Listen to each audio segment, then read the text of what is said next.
ንጹህ ሴት ናት፣ ጥሩ ሴት ናት በማለት እንግዲህ ስለ ዮዲት ጥሩነት ዘንድሮም እየተናገረ ይገኛል ማለት ነው። አልነቃም።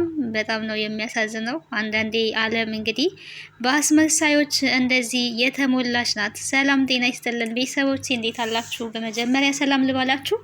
በያላችሁበት የእግዚአብሔር ሰላም ይብዛላችሁ። ለዚህ ቻናል አዲስ ከሆናችሁ ሰብስክራይብ፣ ላይክ፣ ሼር እያደረጋችሁ ቤተሰብ ትሆኑ ዘንድ ጋበዝኩኝ። እንግዲህ የእናት ግፍ የሚለውን ድራማ ወደ እናንተ ይዤላችሁ መጥቻለሁ። በዚህ ድራማ እንግዲህ በመግቢያው ላይ እንደተመለከት ነው አለም እና ፀሐይ እንግዲህ የቤት ሰራተኞች ሆነው ሳሉ ነገር ግን በጣም ታታሪ ሰራተኞች እንዲሁም ደግሞ ለህሊናቸው የሚገዙ ስራቸውን በአግባቡ የሚሰሩ ፈሪሃ እግዚአብሔር ያላቸው ባሉበት ቤት እንግዲህ ሁለቱም ያሉበት ክፉ የሆኑ ሰዎች ቤት ነው ያሉት። ክፉ የሆኑ ሰዎች ቤትም ቢኖሩ ግን በፍቅር እንግዲህ እዛ ቤት በትዕግስት እየሰሩ ይገኛሉ። ፀሐይ ንጹህ ሴት ስለሆነች መጥፎ የሆነውን አስቻለውን በእሷ ፍቅር እንግዲህ ከመጥፎ ተግባሩ ወደ ጥሩ ሰው ሆኗል ማለት ነው፣ ተቀይሯል። እንደዚህ ለሰው መቀየር ምክንያት መሆን ትልቅ ነገር ነው ማለት ነው። እሷን ስለወደደ እሷ ጥሩ ሴት ስለሆነች እሷን ለማግኘት ሲል እንግዲህ አሁን ላይ ጥሩ ወንድ ሆኗል። አልፎ ተርፎ እንግዲህ ጥሩ ወንድ ሆኖ እህትየዋንና እናቱን እየተቃወመ ይገኛል ማለት ነው። ከዚህ በኋላ በእናንተ እቅድ ውስጥ እኔ አልንቀሳቀስም፣ ካላችሁበት እቅድ ውጡ። የእናንተ መንገድ ምንም የሚያዋጣ መንገድ አይደለም፣ የክፋት መንገድ ነው። ስለዚህ ጥሩ ሰው መሆን አለባችሁ በማለት እንግዲህ እናትየዋንም እህትየዋንም ተናግሯል። ከዚህ በኋላ ደግሞ ፀሐይን አንድ ነገር እንዳትናገሯት በማለት አስጠንቅቋል። እንግዲህ በዚህ የተነሳ ዮዲት እንዴት ለአንዲት ሰራተኛ ብለህ እኔና እናቴን ትጠላለህ? እኛንን የምንበልጥብህ ወይስ እሷ? የእናንተ ማስመሰል ሰልችቶኛል። በእናንተ መንገድ አልሄድም። እናንተም ከዛ ማንነታችሁ እንድትወጡ ነው የምፈልገው ብሎ እንግዲህ አስጠንቅቋቸዋል ማለት ነው። ወንዶሰን ግን በጣም ነው የሚያሳዝነው። ምንም የሚያውቀው ነገር የለም። ሚስቱ በላው ላይ ጢባ ጢቤ እየተጫወተችበት ነው የምትገኘው። እሱ ሲመጣ መልካም መልካም ሴት ያጫውታታል። በሌላ ጊዜ ግን እናቱን በጣም ታሰቃያቸዋለይ። መቼ ነው የምትሞቱት? በቃ የማትለው ነገር የለም። ያው እኔ ማውራት እራሱ አልፈልገውም ይሄንን እሷ የምትለውን ነገር እና የእውነት በጣም ከባድ ነው። በህይወት ስትኖሩ በህይወታችሁ ውስጥ ብዙ ነገር ሊገጥማችሁ ይችላል። ግን እንደ ዮዲት አይነት ሴት መሆን በጣም ነው የሚያስጠላው። የባሎቻችን እናቶችን ልናከብር ግዴታ ነው፣ ሁላችንም ማለት ነው። ሴት የሆነን የባሎቻችን እናት ማክበር ግዴታችን ነው ማለት ነው። ምክንያቱም ባል ወልዳ ሰጥታ እኔ እናቴን እንዲያከብርልኝ እፈልጋለሁ። ባሌ ለምሳሌ እናቴን ካላከበረ እኔን እንዳላከበረኝ ነው የምቆጥረው። በቤተሰቦቼ ክብር ጨራሽም አልደራደርም። እኔ የራሴ ወክዬ ስናገር ቤተሰቦቼን የሚያንቋሽሽ እናት አባቴን የማያከብር ከሆነ ባል ሊሆን አይችልም እሱ። ስለዚህ ደግሞ የኔን ቤተሰቦች የሚያከብር ወንድ ደግሞ እኔ ቤተሰቦቹን ልክ እንደ ቤተሰቦቼ ማክበር ከቻልኩኝ መንከባከብም አለብኝ እንጂ ልክ እንደ ዮዲት አይነት ምራት መሆን በጭራሽ አስፈላጊ አይደለም ማለት ነው። የባል እናት ልክ እንደ እናት መንከባከብ ነው የሚገባን። እኚህ እናት አሁን በጣም ያሳዝናሉ። ሰው እንዴት ምግብ ይከለከላል? በጣም ከባድ ነው። አንድ አባባል አለ፣ የሚያልፍ ውሃ አይውሰድክ፣ የሚሞት ሰው አይርገምክ የሚባል አለ እና እንግዲህ ትልቅ እናት ናቸው። ፈጣሪ ደግሞ ሁሉንም ነገር ያያል ማለት ነው። እሷ በማስመሰል ወጥመድ እንደቀጠለች ነው ያለችው። ባልየው ደግሞ ጭራሽን ሊያምን አልቻለም። የበጎ አድራጎት ያለችውን እውነት አመንካት ልጄ ሲሉት እንግዲህ አዎ አምኛታለሁ። እሷ እኮ ነጭ እርግብ ማለት ናት። ለራሷ ግን መቼ ነው የምትኖረው? እማዬ ባክሽ ከቻልሽ ምከሪያት። አንቺን ደግሞ በጣም ነው የምትወድሽ። ስለዚህ ስለምትወድሽ አንቺ የምትይውን ልትሰማ ስለምትችል ምከሪያት። ለራሷ ጊዜ መስጠት አለባት። እስከ መቼ ለሰው ትኖራለች? ኧረ ይሰለቻል እኮ በኋላ ትጎዳለች እያለ እንግዲህ ይህንን ለእናቱ ሲናገር ሰምተናል። እሱ የሚያውቀው እንግዲህ ውጪ ስለሚውል ብዙውን ጊዜ የሚረዳው ነገር የለም።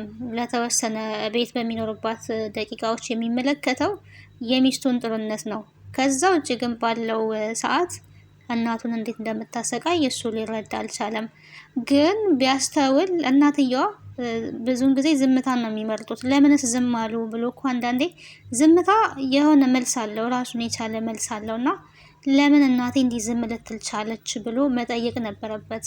መቼስ እናቱ 9 ወር አርግዛ ወልዳ አሳድጋ ያቃታል።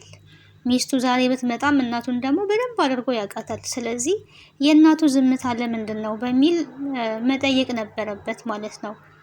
ይሄን ወንዶች ለእናታችሁ ማለት ቢቻል ወንድ ልጅ ሚስቱን እናቱ ቤት ማምጣት የለበትም። የመጀመሪያው ሚስቴክ ነው ብዬ የማስበው እኔ ይሄንን ነው። ከቻለ መውጣት አለበት ካገባ ምን ይሰራል ማለት ነው ቤት ውስጥ።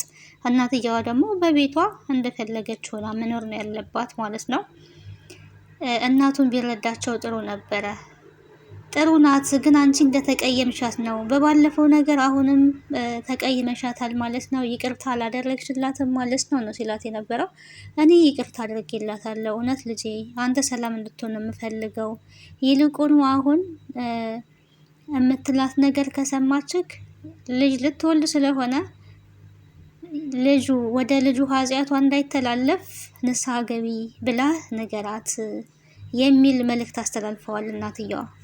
እንግዲህ ንስሐ እንድትገባ ንገራት ሲሉት እንግዲህ ሊስማማ አልቻለም። እሷ እኮ በጣም የዋናት ነጭ ርግብ ማለት ናት እያለ አሁንም ተሸውዶ ነው ያለው ማለት ነው። ምንም ሊገባው አልቻለም።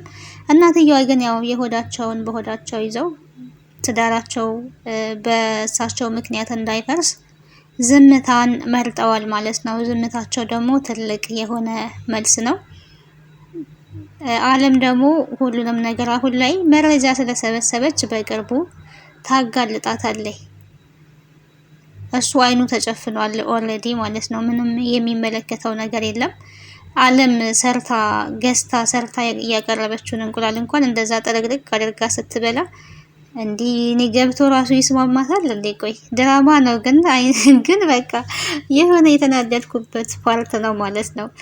ይሄ ከባህላችን ውጪ የሆነ ነው ማለት ነው የሚሰራው። ሰው እንግዲህ እኔ ኢትዮጵያ እስከማውቀው ምግብ ሲበላ አንድ ላይ ነው። አንድ ሰው እየበላ ምግብ ከመጣ እንብላ ብለን አብረን በልተን ያለውን ተካፍለን ነው። አሁን ጭራሽ ለእሷ ያልቀረበውን ምግብ ጠረግረግረግ አድርጋ በልታ እናትየዋ ሳይበሉ እሷ በቀን እንግዲህ 2 ጊዜ እየበላች እናትየዋ ደግሞ ጨራሽ ሁሉ ሳይበሉ ይውላሉ። ይሄም አልቀራትም እንግዲህ ፀሐይ ጋር ሄዳ ማለት ነው እናቷ ቤት ለዚህ ንግግርሽ ቅጣት ትቀጫለሽ፣ ዛሬ ቁርስ በልተሻል ብላ የጠየቀቻት። እሷ እየበላይ ግን ሰዎችን በሆዳቸው ትቀጣለች። አይ አልበላውኝም ስትላት እንግዲህ እንደዛ ከሆነማ ዛሬ ለዚህ ለተናገርሽው ነገር ሁላ ትቀጫለሽ። ይሄ ደግሞ ቁርስ አትበይም፣ ምሳም አትበይም፣ እራትም አትበይም የሚል መልእክትን አስተላልፋባታለች ማለት ነው። የወዲት ጉዲት እንግዲህ በጣም እንደ ስሟ ጉዲት ናት ማለት ነው። ከዚህ ድራማ ግን ምን እንማራለን ከተባለ የክፋት መስመር ማንንም እንደማያዋጣ ነው። ማንንም አያዋጣም። አሁን ላይ ሁሉም መረጃ ስለተሰበሰበባት ትጋለጣለች። ከዛ በኋላ ወንድሟ ኦልሬዲ ነቅቶ አሁን ላይ ጠልቷታል። የእሷ እናትም ደግሞ የሆነ ጊዜ ትነቃለች። እንደዚህ አትቀርም።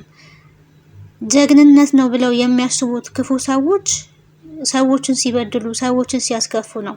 አሁን ላይ የአስቻለው እናት ማለት ነው ልጇ ስለተቀየረ በፀሐይ ምክንያት ልጄ ምን ሆነክ ነው ልፍስፍስ የሆንክብኝ? የድሮ ጀግንነት የት ሄደ ነው ያለችው ማለት ነው። ጀግንነት ማለት ሰዎች ላይ ተንኮል መስራት፣ ሰዎችን ማስቀየም፣ ሰዎችን ማስለቀስ።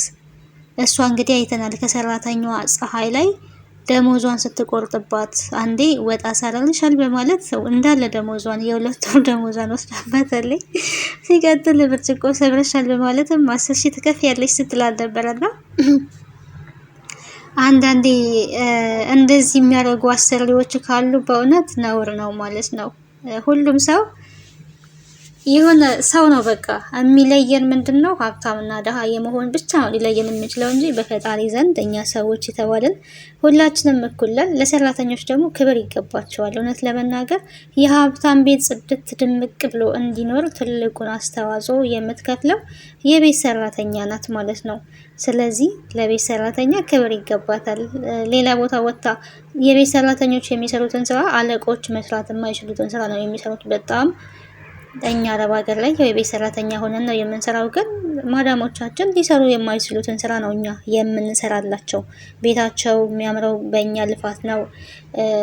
ለብሰው ሲወጡ እኛ አጥበን ተኩሰንላቸው ነው። እና ቆሻሻና የረከሰ ስራ የሚመስል ስራን ብንሰራም ግን ሰው አምሮበት የሚዋብበት ቤት ተጸድቶ ሲታይ ሀይምሮ ደስ የሚያሰኘው ስለተጸዳ ነው። አንድ ቀን ግን ቤት ሳይጸዳ ቢውል ሰራተኛ ባይኖር ቤት ምን ሊመስል እንደሚችል ሁላችንም የምናውቀው ነገር ነው። ክብር ለእናቶች ይገባል። አማቶቻችንን ማክበር አለብን። እንደ እናቶቻችን ማየት አለብን። ባይወልዱንም ባላችንን ስለወለዱልን እናታችን ናቸው ብዬ አስባለሁ። ይሄ የኔ አስተሳሰብ ነው። የወዲት ጉዲት እንግዲህ መጨረሻዋ ያው ጉድጓድ እንደሚሆን ተስፋ እናደርጋለን። ቂሊንጦ ትገባለች ማለት ነው።